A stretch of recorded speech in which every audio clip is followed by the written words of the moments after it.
A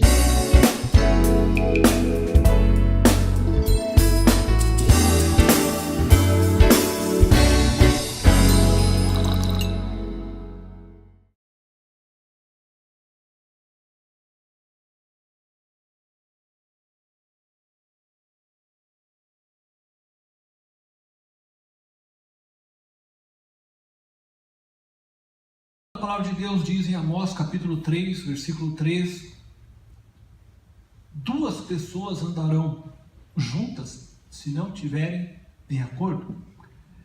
Bom, um casal precisa viver em acordo para que eles possam então caminhar juntos, tá? A comunicação, ela é essencial, né? Vocês já mostraram isso na vida de um casal.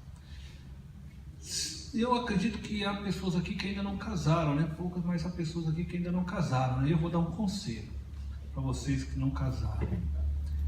Você que vai casar ainda, procure casar com alguém que você tenha uma boa comunicação. Não pense que depois do casamento você vai construir a comunicação. Ela já deve existir antes. Então, procure casar com alguém que você sinta liberdade de ser você, de falar de você, de expressar, e que aquela pessoa não fique atirando pedras em você, né? Que você tenha essa boa comunicação, tá? Isso já é um passo para que você possa ir bem no seu casamento. Se você já está casado, você está aqui, já está casado, e talvez ainda tenha essas dificuldades nessa área, trabalhe isso, aprenda a desenvolver uma boa comunicação com seu cônjuge. Aprenda hoje. Não fique adiando isto, porque a cada dia que você adia, mais o seu casamento vai sendo minado, né? Destruído. Aí, se é que eu posso, como é que fala assim, dar uma dica, eu diria, se você não tem essa comunicação, você viu aquela coisa do casal, e quem é casado aqui sabe bem disso, chega um momento que você já não ri mais das piadinhas, não existe mais, né, intensidade para rir, é porque o casamento já está lá, bem lá embaixo. Aquele momento que você já sai, ninguém pega mais na mão do outro, né? Você já até enfia a mão no bolso logo, né? Não é assim? Quando a coisa está feia, é assim que a gente olha, né? Coloca logo a mão no bolso para saber que eu não pega na minha mão. Quando sim o casamento está nesse ponto, você não tem mais uma comunicação, sabe? O casal sai e vai bater um papo, mas não um papo sobre casamento, não um papo sobre a relação. Aprenda a começar de novo. Sabe aquelas conversas que não vai para lugar nenhum? E começa a bater um papo essas conversas. Sabe aquele negócio que você senta e fica, poxa, a lua tá hoje bonita e tal, e aí eu falo um negocinho, e vai devagarzinho tentando novamente reconstruir um diálogo, mas tente, sabe? Não importa se você vai falar que a nuvem lá está com o formato de um bichinho, e aí o outro, poxa mesmo, né, que legal e tal, e começa novamente um diálogo. Daqui a pouco vocês estão rindo novamente de um assunto, estão conversando e vai construindo essa relação, porque a profundidade de uma comunicação, ela só vai chegar depois que você for atravessando as fases, né, da superficialidade, vai um pouquinho mais de intimidade, até chegar nesse momento da profundidade. Se você tentar, você não tem essa comunicação, você quer tentar direto lá na profundidade, você vai agredir o outro, e ele vai se sentir agredido, e ele vai te agredir, e você vai se sentir agredido. E nós entramos lá naquela situação do casal, né? Você não entende o que eu estou falando, e não entende mesmo, porque não ouve, precisa ir construindo. Então os dois precisam ter essa abertura. Então sai, sabe? Começa a jogar um pouquinho de conversa fora, né? Fala de coisas banais da vida. É assim que se constrói, não é assim que você começa uma grande amizade? Se você pensar no seu melhor amigo que você tenha, com certeza você já não chegou lá e entrou aprofundou, não. Começou com conversas, às vezes banais, às vezes você se esbarra, e tal, aí daqui a um tempo esbarra de novo, eu já não vi você antes e tal, aí conversa umas conversas meio banais, daqui a pouco, vamos fazer um passeio junto? Vamos! Aí quando você vai criando uma amizade, o casamento, você precisa trabalhar isso, tá? Então nós precisamos considerar o que diz Tiago também. Tiago escreve o seguinte, né? Sejam todos prontos para ouvir, tardio para falar e tardios para irar-se. Então, isso ajuda numa comunicação.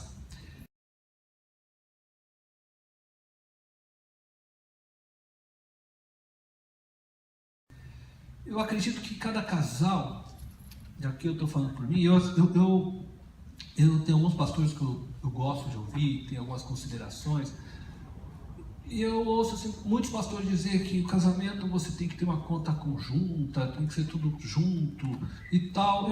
Eu particularmente acho que isso, houve um tempo disto, quando a gente era mais patriarcal, assim, né? Então o marido que trabalhava, o marido dirigia tudo, mas hoje as mulheres trabalham, hoje as mulheres têm seu ganho, e eu não sei, eu não penso que tenha necessidade, cada um, por isso que eu digo, a Bíblia não dá uma regra, né? Eu acho que cada casal precisa encontrar o seu caminho, mas isso vão encontrar juntos, e aí a comunicação ajuda.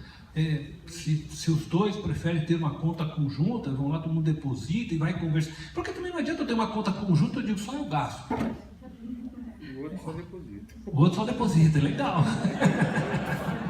É verdade, né? E acha que está resolvido. Não, a questão não é a conta conjunta, a questão é o que está de atitude atrás, né? Então, o casal precisa encontrar esse diálogo, e eu acho que todo casamento você deve pensar, não é o meu dinheiro, é nosso, e não importa quem ganha mais, quem ganha menos, é sempre nosso, e aí se constrói-se juntos, mas sempre considere que o outro tenha um valor para gastar também consigo mesmo, né? Conforme foi falado, né? A mulher precisa, né? Tem necessidade, né, Bruna? Lógico, ninguém consegue espantar, Quer comprar uma roupa diferente, quer fazer algo. Então, trabalhe nessa questão também. E também o homem também, né? O homem também tem a sua liberdade de poder, sabe? Porque essa coisa que você tem que toda hora lá pedir autorização para o outro, é um pouco às vezes constrangedor. Você também tem que confiar no outro, né? Eu acho que até, não sei se foi o Reinaldo, alguém falou aqui, que também sempre tem bom senso, né? De saber que o outro ele vai gastar, mas agora se você vai gastar algo que extrapole o valor, você tem que sentar com o seu cônjuge, né? Mas dentro daquilo que você tem uma liberdade, eu acho que é sempre importante. Então, aprenda a dar liberdade ao outro, confiar no outro, tá? Então é nosso, mas de repente, né? A gente tira aí um valor X, não sei, 10% para você, 10% para mim, cada um vai ter esse valor para fazer aquilo que deseja, para usar da forma que deseja, né? E aí isso acho que vale também, tá? Nós precisamos entender que essa coisa do nosso é importante na vida do dinheiro, porque ela é importante em tudo, né? Afinal de contas, você se torna uma só carne. Então, sonhar junto, construir junto, vamos construir uma casa juntos, vamos, né? E isso passa por tudo, a família, né? Tá? Então, é importante vocês terem isso. Só para, eu não quero aprofundar essa questão do dinheiro, mas o dinheiro ele exerce um poder muito forte sobre nós. Por isso que a Bíblia, ela trata o dinheiro de uma maneira divina, né? Não vai servir a dois senhores, não é? Porque chama dinheiro até de mamão, personifica o dinheiro, tá? A riqueza, né? Por quê? Porque o dinheiro tem o poder de tomar nossos corações. Nós precisamos cuidar com isso, tá? E aí, você trabalha, em vez de você servir a sua família, em vez de um ajudar o outro, na verdade você trabalha por dinheiro, né? E você sempre quer mais dinheiro, sempre tal, né? E eu sei, e eu confesso que mesmo, por exemplo, para mim isso é uma área que eu tento trabalhar muito, tenho dificuldade, pessoalmente tenho dificuldade de dinheiro. Em casa, eu e a Silvana, ela depois ela vai puxar minha orelha, mas eu acho que nós dois somos pão duro. Então a gente não tem muita dificuldade para não gastar, é difícil para gastar. Às vezes fala, vamos sair hoje? Aí no dia que eu estou disposto a gastar, fala, vamos num bom restaurante, já me leva lá numa chonetinha, assim, tal, bem saudável. E às vezes é ela que está, é eu que não estou, e aí tem dificuldade, mas juntos nós temos nessa caminhada aprendido, né, a caminhar, e eu acho que, conforme todos vocês têm falado, a caminhada vai nos amadurecendo, a gente vai aprendendo um pouco mais a quem é o outro, você vai aprendendo a ceder também, né? Já nem ficar esperando muito, porque já sabe que o outro é assim, E aí cada um vai se ajustando. Por isso que eu falo, o casal vai se ajustando nessa caminhada, né? Em casa, com a graça de Deus, nós nunca tivemos alto salário, mas Deus tem nos abençoado e eu acho que até pelo fato de nós dois sermos bem controlados, né? Então é difícil falar para a Silvana, não vai gastar, porque ela não gasta mesmo. Não tem essa. Mas é uma área que a gente precisa cuidar.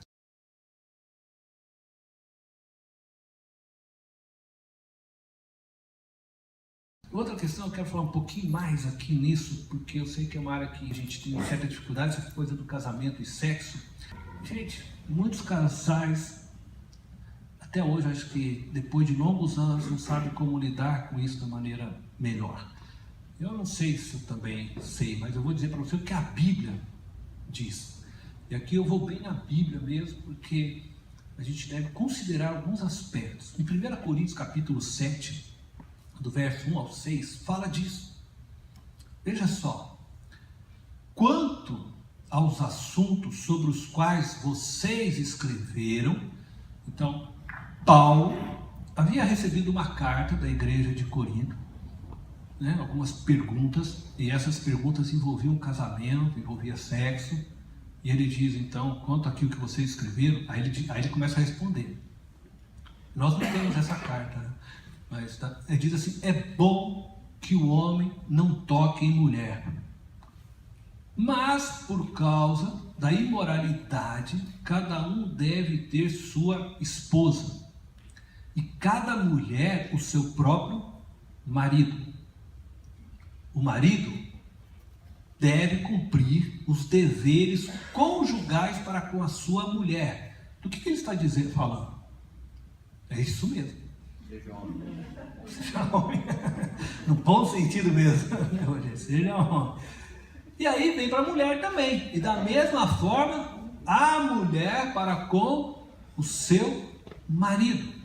Gente, sexo é bom. Sexo é bênção. Nós não devemos ter medo de falar de sexo, nós não devemos ter medo de tratar desse assunto, porque sexo é algo providenciado pelo próprio Deus, para que nós possamos sim encontrar nisto prazer. Não é só procriação, né? Alguns anos atrás era meio uma coisa bem assim, né? Para procriar. Não. No sexo sim há prazer. Por isso que Deus já falou sobre isso antes mesmo do pecado. E aí tem um dever, marido. Você tem um dever. Isso também é mulher. Você tem um dever para com o seu, né, mulheres com o seu marido, maridos com as suas mulheres. Isso é sério. É um dever. Ele usa esse termo, né? Dever. Não é uma coisa que, eu faço quando eu quero. Não é não. A gente está aqui assim, não. Mas às vezes vai acontecer sim, que um dia um dos dois está estressado, aconteceu sei lá o que, e não vai conseguir a coisa mesmo, né?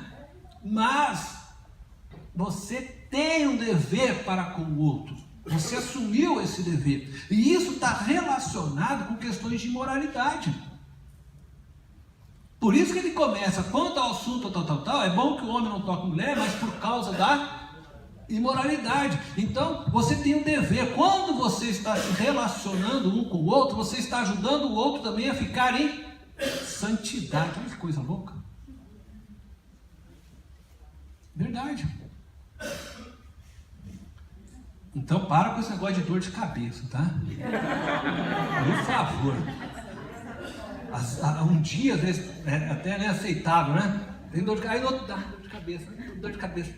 Não. Está precisando ler a Bíblia, Novalgina bíblica. Os homens gostaram. Você sabe que na sua palestra, o médico ele disse que o sexo cura dor de cabeça.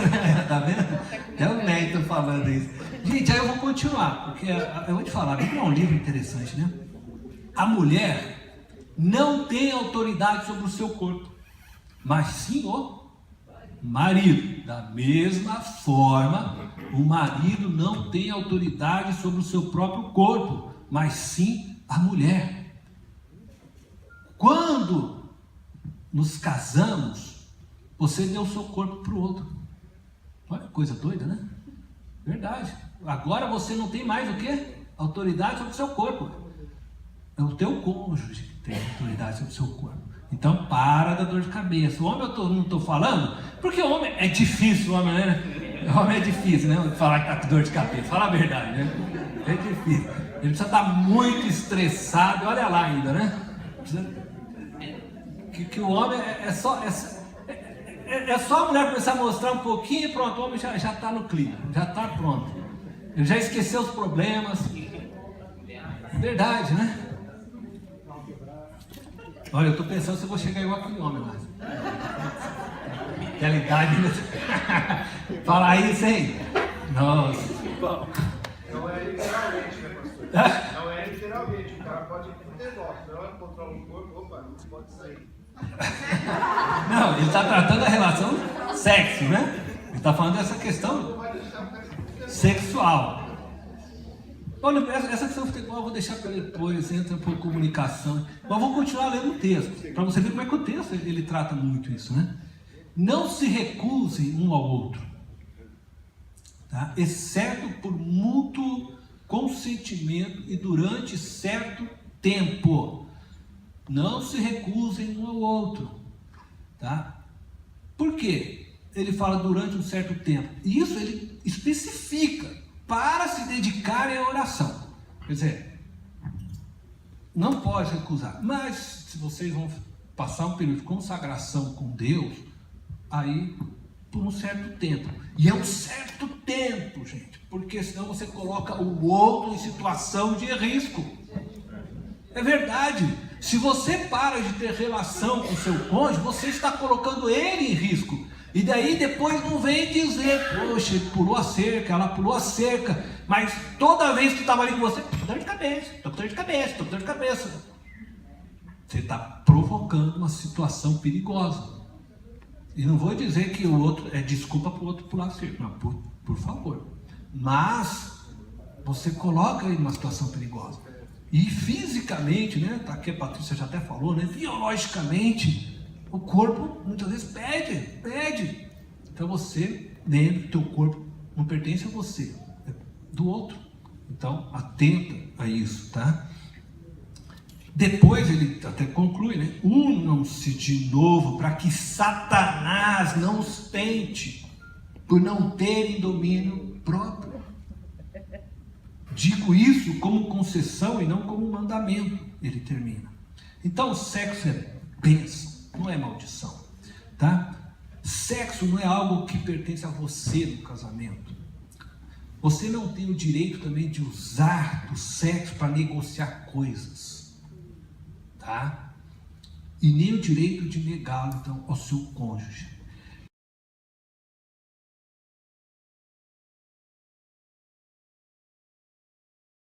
E eu quero dizer, então, para finalizar toda essa conversa, antes de nós orarmos, que existe uma coisa no casamento que eu acho que é o que mantém a relação até o fim. Eu vou usar duas palavras, uma é amor, outra é aliança.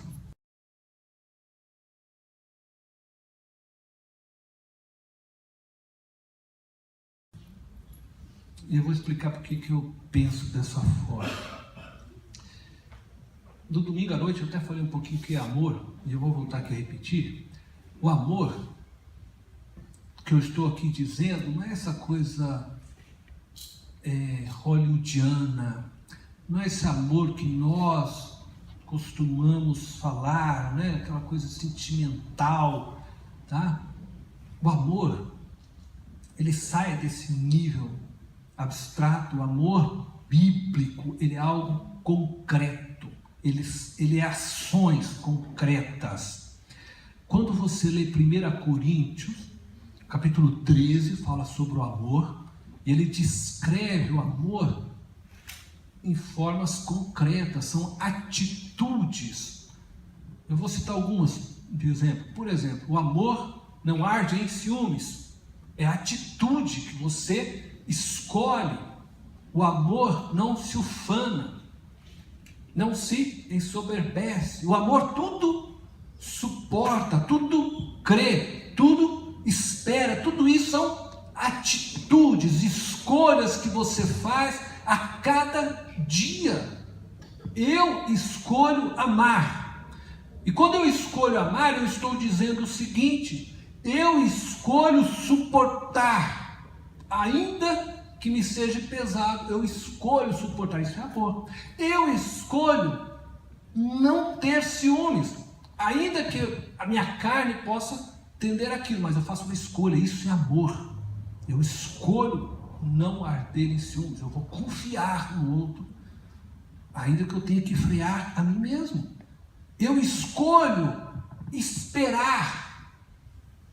Eu tomo escolhas. E sabe por quê? O amor não é essa coisa de sentimentalismo. Porque assim, se você casou baseado no sentimento, o sentimento ele evapora. Evapora e se vai. Então, você casou no sentimento, aí você acordou no outro dia, viu ela descabelada, então o sentimento foi embora. Nossa, não era isso. Foi embora, acabou. Mas aí você olha do lado e você diz: eu escolho amar essa pessoa, independente das mudanças que a vida trarão. Até porque se você casou por sentimento com alguém, e eu ouvi aqui já as expressões todas de vocês, do amadurecimento, das mudanças, aquela pessoa com que você casou 20 anos atrás já não é mais a mesma que está deitando com você hoje. Não é verdade? Aí você sabe que eu estou com ela porque eu amo, não é por causa de um sentimento lá de 20 anos, cara. As pessoas vão mudando, né? Então, eu sei que a Silvana me ama bastante, né? Porque nesse tempo todo eu já engordei, já, né? Correndo rugas, né? Assim, a gente vai mudando. Já não sou mais aquela mesma pessoa. Só ela pode dizer se piorei ou não, mas, né? A gente tenta melhorar, né? Mas isso, o amor não é sentimento, o amor é escolha. É escolha. Nossa, se fosse por sentimento, tem dia que você, assume aqui. Não precisa levantar a mão e falar, tá? Mas eu tenho certeza que tem dia que você escolhe, você está quase querendo empurrar o outro da cama, né? Você acorda e fala: não, mas por que eu me meti nessa, né? Olha só, né? Aí tem dia que não, tem dia que você está tão assim carente que você vai lá e já agarra a pessoa, né? Porque os sentimentos, mas o amor, ele é constante. Não importa o que eu estou sentindo, eu escolho amar. Eu vou amar. Eu vou amar hoje. Não é porque a pessoa hoje acordou e olhou feio para mim, eu continuo amando ela. Ela teve um pesadelo, não acordou bem disposta, né? Ou levantou, já deu aquele chute na beira da cama, já ficou com o dedinho, já está com raiva toda, aí você vai falar, já te ataca. Mas eu escolho amar. Tudo suporto. Vou suportar isso. Vou suportar os defeitos e vou celebrar as virtudes a cada dia. Isso é amor. Isso é amor. Amor é escolha todos os dias. E aí que eu digo que a aliança faz parte disso. Porque vai ter dia que você não vai nem conseguir escolher o certo. Mas aí você vai lembrar o seguinte: eu fiz uma aliança. Eu tenho uma aliança com essa pessoa.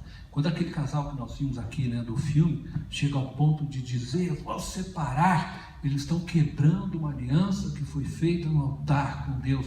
E essa palavra, vou me separar, não deve sair nunca dos nossos lábios. Quando você tiver desejo de falar isso, engole e lembre: Deus, eu fiz uma aliança com essa pessoa. A aliança é algo que deve ser inquebrável. Eu fiz essa aliança e o Senhor é testemunha, né? Eu coloquei como testemunha dessa aliança. Então, hoje eu não estou conseguindo fazer a escolha certa, mas eu vou ficar porque eu tenho uma aliança.